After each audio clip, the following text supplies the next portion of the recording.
نحمده ونصلي على رسوله الكريم أما بعد فأعوذ بالله من الشيطان الرجيم بسم الله الرحمن الرحيم সহজ নাহু সরফের ক্লাসে আপনাদের সকলকে স্বাগত জানাচ্ছি। আমি আব্দুর রাজ্জাক। আজকে আমরা নাহুর যে বিষয়টি নিয়ে আলোচনা করব, আজকে আমাদের আলোচনার বিষয় হচ্ছে আসমাউল ইশারা, অর্থাৎ ইশারা সূচক সর্বনাম নিয়ে আমরা আলোচনা করব ইনশাআল্লাহ। তাহলে এখানে আমরা দেখতে পাচ্ছি যে এক বচন, নিকটস্থ পুরুষবাচক এক বচনকে নির্দেশ করতে হাজা এটা ব্যবহৃত হয়, অর্থাৎ নিকটবর্তী কোনো জিনিসকে বোঝাতে হলে হাদা এই ইসমুল ইশারাটা ব্যবহার করতে হয়।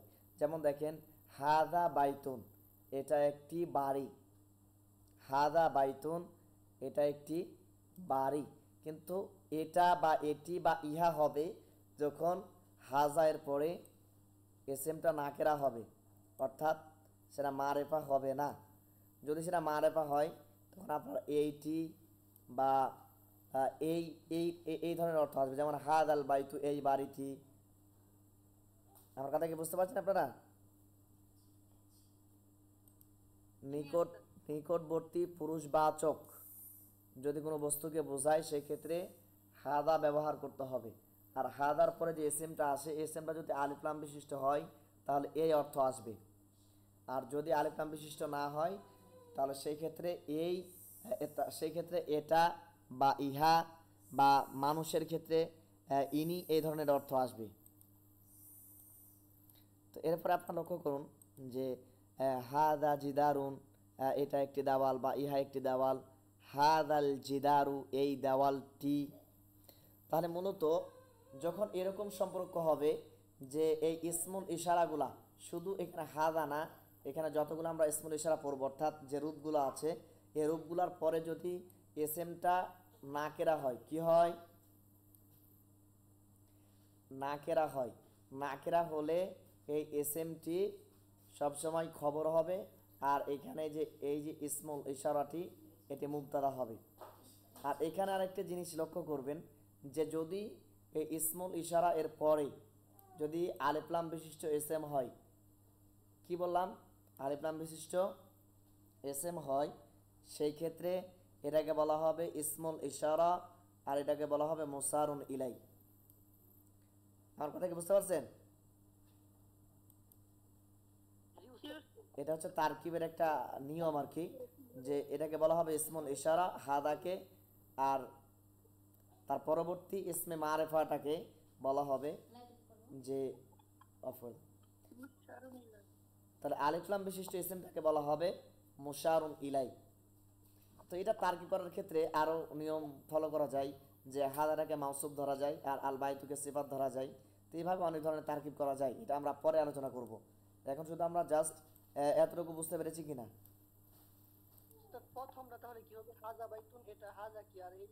আমি আমি তো বললাম যে আলিফ লাম ছাড়া যদি হয় তাহলে এই যে ইসমুল ইশারা এটা মুবতাদা হয়,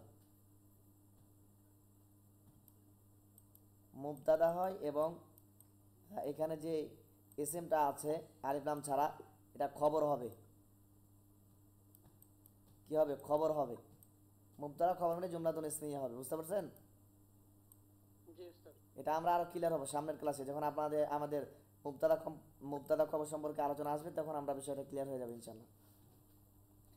তাহলে এখানে যতগুলো আছে সব একই নিয়ম, অতএব আমরা এখানে আর সময় নষ্ট না করি, যেহেতু অনেকগুলা আমাদের বেশ কয়েকটি ইসমুল ইশারার রূপ আছে, রূপগুলো যেহেতু আমাদেরকে পড়তে হবে, তো এই জন্য অবশ্যই আমি দুই একটা দিয়ে উদাহরণ দিলাম। এখানে যে উদাহরণগুলো আছে আপনাদেরকে পিডিএফ যখন দিব আপনারা উদাহরণগুলো দেখলেই বুঝতে পারবেন ইনশাল্লাহ। এরপর দেখেন যে নিকটবর্তী বা নিকটস্থ স্ত্রীবাচক এক বচনকে নির্দেশ করতে হাদিহি এটা ব্যবহৃত হয়, অর্থাৎ এসএমটা যদি স্ত্রীবাচক হয় সেক্ষেত্রে আমাদেরকে ইসমুল ইশারাটা স্ত্রীবাচক নিয়ে আসতে হবে, অর্থাৎ হাদার পরিবর্তে হাদিহি নিয়ে আসতে হবে। আমার কথা কি বুঝতে পারছেন? তাহলে হাদা এটা হচ্ছে পুরুষবাচক রূপ, অর্থাৎ এক বচনের জন্য হাদা মানে নিকটবর্তী বোঝাতে, অর্থাৎ নিকটের কোনো জিনিসকে বোঝাতে।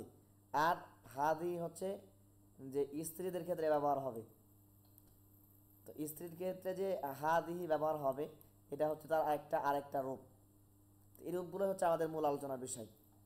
তাহলে উভয়টাই কি নিকটবর্তী একটা ব্যক্তি বা বস্তুকে বোঝাবে। সেটা হতে পারে কোনো মানুষ, সেটা যদি হয়ে থাকে যে একজন মহিলাকে বোঝায়, তাহলে সে যদি তার পাশে থাকে তাহলে বলতে পারে যে হাদিহি ইমরাআতুন, ইনি একজন মহিলা।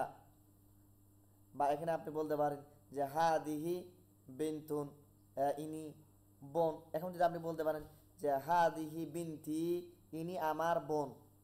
তো এই ধরনের যখন নিকটবর্তী বোঝাবেন, সেটা স্ত্রীদের ক্ষেত্রে অর্থাৎ মহিলাদের ক্ষেত্রে হাদিহি ব্যবহার হবে, আর পুরুষদের ক্ষেত্রে হাদা ব্যবহার হবে। সেটা ব্যক্তি হতে পারে, বস্তু হতে পারে। তাহলে হাদিহি করিয়াতুন, তাহলে এটা একটা গ্রাম। তাহলে হাদিহি, এটা দেখেন এই যে করিয়াতুন, এটা কিন্তু মুআন্নাস। মুআন্নাস কীভাবে হলো? যদি এটা প্রকৃত মুআন্নাস নয়, তবে এখানে মুআন্নাসের আলামত আছে গোলতা হওয়া, অর্থাৎ তায়ে তানেস হওয়া, যেটাকে আমরা আত্তাউল মারবুতা অথবা আত্তাউল মুদাওয়ারা আমরা আগে জেনে এসেছি। তো এই জন্য এটা হচ্ছে কি মুআন্নাস। এরপর দেখেন যে হাদিহিল করিয়াতু, এই গ্রামটি। তাহলে অর্থর ক্ষেত্রে একই, আমরা ইতিপূর্বে যেটা পড়লাম হাদা, এর অর্থ নেই, এখানে অর্থ একই হবে। শুধু পার্থক্য হচ্ছে যে পুরুষের জন্য হাদা ব্যবহার হবে আর স্ত্রীর জন্য হাদিহি ব্যবহার হবে। আপনারা কি বুঝতে পারছেন? এরপর দেখেন যে হাদিহি দারুন, এটা একটি ঘর। হাদিহি দারু, এই দেওয়ালটি। অর্থাৎ এখানে আসলে টাইপিংয়ে মিস্টেক হয়ে গেছে, এখানে দুইটা একসাথে দেওয়ার দরকার ছিল, তো যেহেতু দেওয়া হয়নি। তাহলে হাদিহি দারুন, এটা একটি ঘর। আর হাদিহি দারু, এখানে দেওয়াল হবে না, এখানে লেখাতে মিস্টেক হয়ে গেছে বাংলাটা।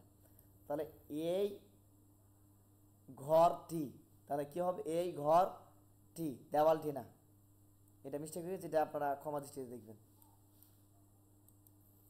তাহলে এখানে এখন যতগুলো আছে, এ সবগুলোর নিয়ম একটাই, যে যদি সবগুলো শব্দ যদি মুআন্নাস হয়, তাহলে সেই ক্ষেত্রে হাদি ব্যবহার করতে হয়। আশা করছি আপনারা বুঝতে পেরেছেন। এরপরে আমরা পরের ধাপে যাই, যে দূরবর্তী। আপনি এখন বলছেন কাউকে বা কোনো একটা জিনিসকে দূরে নির্দেশ করছেন, যে আপনারা বলছেন যালিকা কিতাবুন, ওটা বা উহা একটি বই। আপনি দেখতে পাচ্ছেন হয়তো কোথাও দূরে যে একটি বই আছে, সেখানে আপনি বলছেন যে যালিকা কিতাবুন, উহা একটি বই। তো এই ধরনের দূরবর্তী কোনো জিনিসকে বোঝাতে তখন আপনার যালিকা ব্যবহার করতে হবে। দূরবর্তী পুরুষবাচক যদি শব্দ হয়, তাহলে যালিকা ব্যবহার করতে হবে। আর যদি স্ত্রীবাচক হয়, তাহলে তিলকা ব্যবহার করতে হবে। এই যে তিলকা, তিলকা ব্যবহার করতে হবে। আমার কথা কি বুঝতে পারছেন? তাহলে দূরবর্তী পুরুষবাচক একজনকে নির্দেশ করলে যালিকা ব্যবহার হবে, আর দূরবর্তী স্ত্রীকে নির্দেশ করলে তিলকা ব্যবহার হবে। এখন আমি যদি বলি তিলকা সাআতু, ওই ঘড়িটি, বা উহা একটি ঘড়ি। যেমন দেখেন তিলকা, তিলকা সাআতুন, সাআতুন, যে উহা বা ওটি একটি ঘড়ি। তাহলে দূরবর্তী যেহেতু এটা মুআন্নাস হয়েছে কার মাধ্যমে? গোলতায়ের মাধ্যমে, অর্থাৎ এটা হচ্ছে তাউল মারবুতা। এই জন্য এখানে মূলত যেহেতু এটা মুআন্নাস, এই জন্য মূলত এখানে মুআন্নাস তিলকা শব্দটা নিয়ে আসা হয়েছে দূরবর্তী স্ত্রীবাচক শব্দ বোঝাতে। আপনারা কি বুঝতে পারছেন বিষয়টা, নাকি কঠিন মনে হচ্ছে? জালিকা আসলে কাছেরটা বোঝাবে আর তিলকা হলে দূরেরটা বোঝাবে আর কি। না না, জালিকা এটাও দূরের বোঝাবে। আমরা পড়ে আসলাম হাদা আর হাজিহি। হাদা হাদিহি এটা নিকটবর্তী বোঝাবে। দুটোটাই। জি জি, এটা এইখানে হাদা এটা পুরুষবাচকের জন্য, আর হাদিহি এটা স্ত্রীবাচকের জন্য নিকটবর্তী। আর জালিকা এটা পুরুষবাচকের জন্য দূরবর্তী। আর তিলকাটা হচ্ছে দূরবর্তী স্ত্রীবাচক বোঝাতে, অর্থাৎ মহিলাদেরকে বোঝাতে। বুঝতে পারছেন? ক্লিয়ার।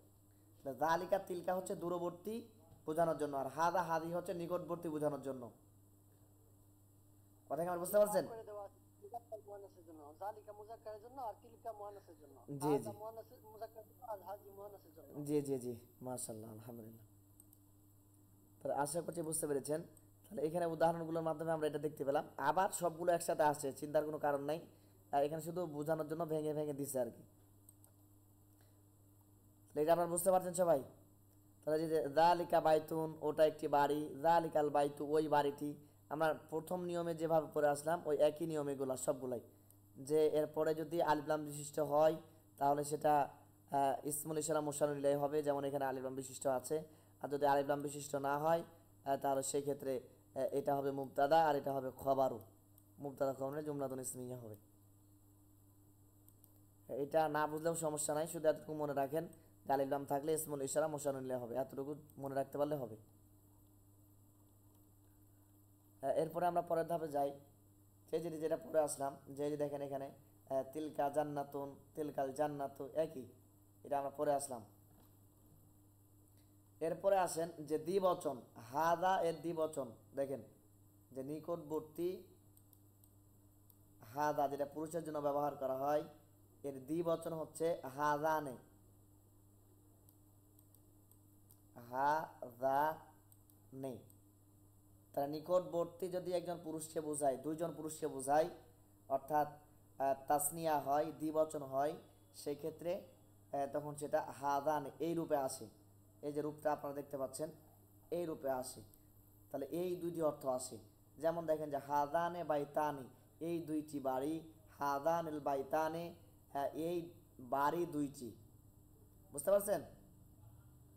এবারে হাদানে জিদারনে, হাদানিল জিদারনে, এই দেওয়াল দুইটি, আর এই দুইটি দেওয়াল, এভাবে অর্থ আসছে। আর যখন আপনার হাজিহি আসবে, অর্থাৎ হাজিহি যেটাকে আমরা নিকটবর্তী পুরুষের জন্য স্ত্রীর জন্য ব্যবহার করি, সেটা যখন আমরা দ্বিবচন বানাবো সেক্ষেত্রে আমাদেরকে এই রূপটা মনে রাখতে হবে। সে রূপটা কি? যে তানিকা, যেটা আপনাদেরকে আমি নিচে দেখাচ্ছি। নিচে যাই, যে এই যে দেখেন যে নিকটস্থ স্ত্রীবাচক দ্বিবচনকে নির্দেশ করতে হা তানে এই দুইটি ব্যবহৃত হয়। তাহলে দেখেন যে হা তানে, তাহলে হাদিহি, হাদিহি হাতানে, হাতানে, তাহলে এই হাতান এই রূপটা দুইজন স্ত্রীবাচকের জন্য ব্যবহার হয়। আপনারা কি বুঝতে পারছেন বিষয়টা? যেমন এখানে দেখেন যে হাতানে করিয়াতাইনে, এই দুইটি গ্রাম, হাতানিল করিয়াতানে, এই গ্রাম দুইটি। এরপর হাতানে দারানে, এই দুইটি ঘর, হাতানে দারানে, এই ঘর দুইটি। হাজাইনে হাতাইনে, সেগুলো কি, সেগুলোর অর্থ কি? হা জানে আর হা তানে, তাহলে হা দিহি, হা দিহি থেকে এর বহুবচন হচ্ছে হা তানে, এর দ্বিবচন হচ্ছে হা তানে, অর্থাৎ দুইটি জিনিস বুঝাবে। হাজিহি এর দ্বিবচন হচ্ছে হা তানে, অর্থাৎ দুইটি বুঝাবে। অর্থাৎ এই দুইটি বাড়ি, এই দুইটি ঘর, এই দুইটি জানালা, এই দুইটি গাভী, এই দুইটি কক্ষ, এই জিনিসগুলো বোঝাতে মানে দ্বিবচন এটা ব্যবহার করতে হয় হা তান, এটা একটা রূপ। মানে হাদিহের দ্বিবচন রূপ হচ্ছে হা তান। আরেকটা আছে যে হাজাইনে হাতাইনে, হা জানে হবে, হা জানে, হাজানেও আছে হাজাইনেও আছে, হা কোনটা দুটি আর কোনটা দুটিকে? হা জানে আর হা জানে এই দুটো হচ্ছে একই। বুঝতে পারছেন? দ্বিবচনের জন্য ব্যবহার হয় পুরুষের জন্য। বুঝতে আলিফ নুন আর ইয়া নুন, এই তো। আর তানে হলো আলিফ নুন আর ইয়া, এটাও তাই, তাইনে। ওইটা না, এটা এটা এইভাবে মিলবে না। আপনি যেভাবে আপনার সুবিধা হয়, শুধু আপনাকে গঠন মানে রূপটা মনে রাখতে হবে। এই রূপগুলোর কোনো পরিবর্তন হয় না, ঠিক এমনই থাকবে। দ্বিবচন আসলে এমন হবে, এক বচন আসলে হাজা হবে, দ্বিবচন আসলে হাজানে হবে। রাখলে হবে। জি স্যার। একটা অর্থ এখানে একটা জিনিস মনে রাখতে হবে, আলিফ নুন আসছে প্রথমটাতে, দ্বিতীয়টাতে তা আলিফ আসছে। হা তানে, তা আলিফ নুন, প্রথমটাতে আলিফ নুন আসছে, দ্বিতীয়টাতে হা তা আলিফ নুন। এর কি পার্থক্য, মানে দুইটাতে পার্থক্য আছে। পার্থক্য হচ্ছে মানে স্ত্রীদের ক্ষেত্রে এটা আর কি, যে স্ত্রীদের জন্য এই তাটা ব্যবহার করা হয়। বুঝতে পারছেন? হাদিহি হা তানে, আপনার বিষয়টা একটু এটা মনে রাখলে চলবে। জি জি। মূল এখানে 6টি মানে আপনি আটটার মতো শব্দ পাবেন মোট। এই 8টা শব্দ ইসমুল ইশারা, এই 8টা শব্দ যদি আপনি মনে রাখতে পারেন তাহলে হয়ে গেছে, আর কিছু লাগবে না।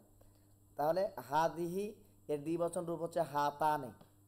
এখন আসেন বহু বচন, যেমন এখানে দেখেন যে হাতানে করিয়াতাইনে এই দুইটি গ্রাম, হাতানিল করিয়াতানে এই গ্রাম দুইটি, এরপরে হাতানে দারানে এই দুইটি ঘর, হাতানে দারানে এই ঘর দুইটি। এরপর দেখেন যে যালিকা, এই যে যালিকা আমরা পড়ে আসলাম, এই যালিকা এর দ্বিবচন হচ্ছে যানিকা।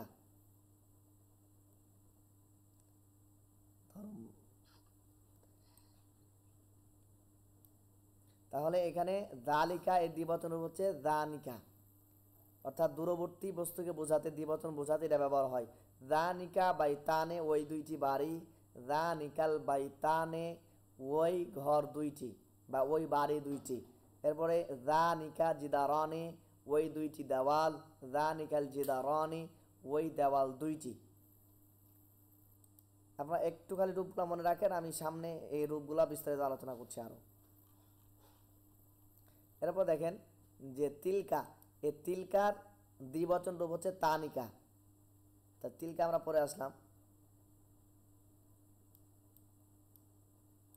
এই যে তিলকা, এই তিলকার দ্বিবচন রূপ হচ্ছে তানিকা। তো এই তানিকা আমাদেরকে রূপটা মনে রাখতে হবে, এই রূপটা মনে রাখার বিকল্প কোনো রাস্তা নাই। তবে সেক্ষেত্রে তানিকা করিয়া তানে ওই দুইটি গ্রাম, তানিকাল করিয়া তানে ওই গ্রাম দুইটি। তাহলে আশা করছি আমরা বুঝতে পেরেছেন। এইভাবে যতগুলো এখানে উদাহরণ আছে এগুলো আপনারা একটু লক্ষ্য রাখবেন এবং পিডিএফটা দেখবেন এবং পড়বেন, ইনশাল্লাহ সব ক্লিয়ার হয়ে যাবেন।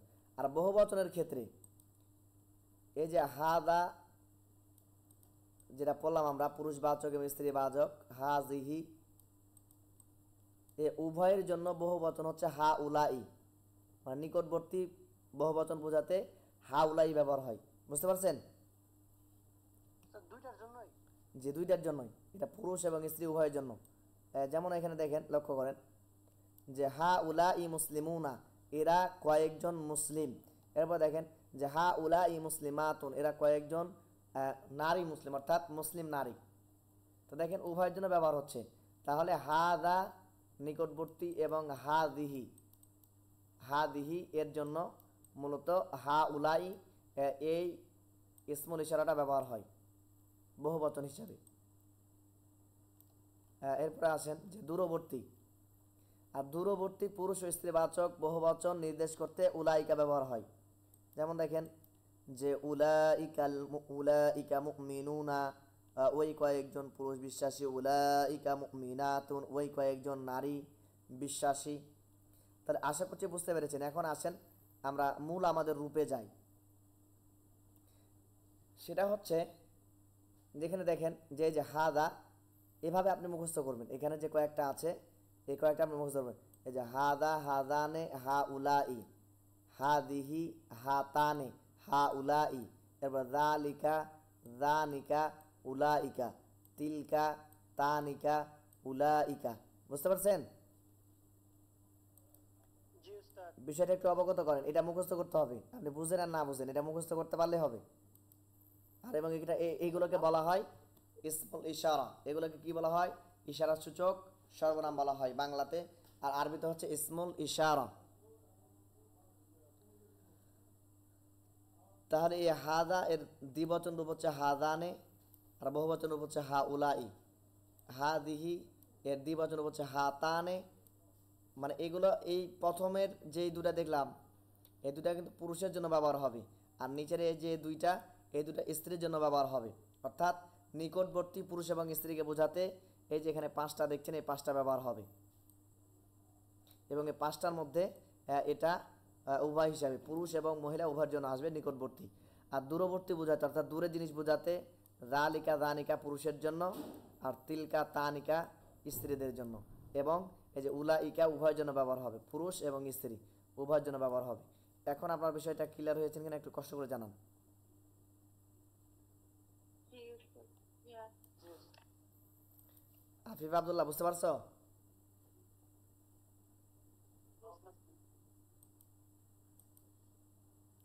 আফিফ আব্দুল্লাহ বুঝতে পারছো? এখানে হয় আরেকটা গঠন দেওয়া লাগতো যেটা এরা দেয় নাই। কোনটা আবু? জাইনি কি পাইনে কা ওগুলা জাইনে হাত পাইনে। ওগুলা সেরকম ব্যবহার হয় না, এই জন্য এগুলা আমরা করি না। যদি পান তাহলে এটা তো বুঝতে পারলে ভালো, আলহামদুলিল্লাহ। তারপরে আমরা আপনাদেরকে পরবর্তীতে আপনারা একটু বেসিক লেভেলটা ক্লিয়ার হোক, এরপরে আমরা আপনাদেরকে বিভিন্ন জায়গা থেকে এগুলা আহ, আমরা একটা শীট তৈরি করে দিব, আপনারা ওখান থেকে মুখস্থ করলে হয়ে যাবে, কারণ এগুলো মুখস্থ জিনিস, তাছাড়া কোনো কিছু না। কি কোরআনে কম আছে নাকি? এগুলা ব্যবহার হয় না, আপনি সচরাচর পাবেন না। এই যে এই কয়েকটা যে এখানে দিছে, এই কয়েকটাই আপনি পাবেন সব জায়গাতে। আচ্ছা এরপরও আপনার বেশি সব থেকে ব্যবহার হয় হাদা, হাদিহি, জালিকা, তিলকা, হাউলাই আর উলাইকা, এই কয়েকটা বেশি ব্যবহার হয়, দ্বিবচন খুব কমই ব্যবহার হয়। বুঝতে পারছেন? জি স্যার। জি। তাহলে এই ছিল মূলত আজকে আমাদের মূল আলোচনা। এরপরে এখান থেকে আসলে আমাদেরকে এখন আমাদের যে অনুশীলনী এগুলো আছে, তো এই যে অনুশীলনীগুলো আমাদেরকে একটু দেখতে হবে। এই যে এই অনুশীলনীগুলো আমরা আগামী ক্লাসে এগুলো আমরা আগে ক্লিয়ার করব, এরপরে তখন আমরা পরবর্তীতে আমাদের পরবর্তী ক্লাসে যাব ইনশাল্লাহ। তো পড়া কি কম হয়ে গেল? আর কি পড়া দিব? আমি পড়াবো অন্য কিছু, নাকি এটুক থাকবে? না আচ্ছা, আমি তাহলে রেকর্ডটা অফ করে দিই।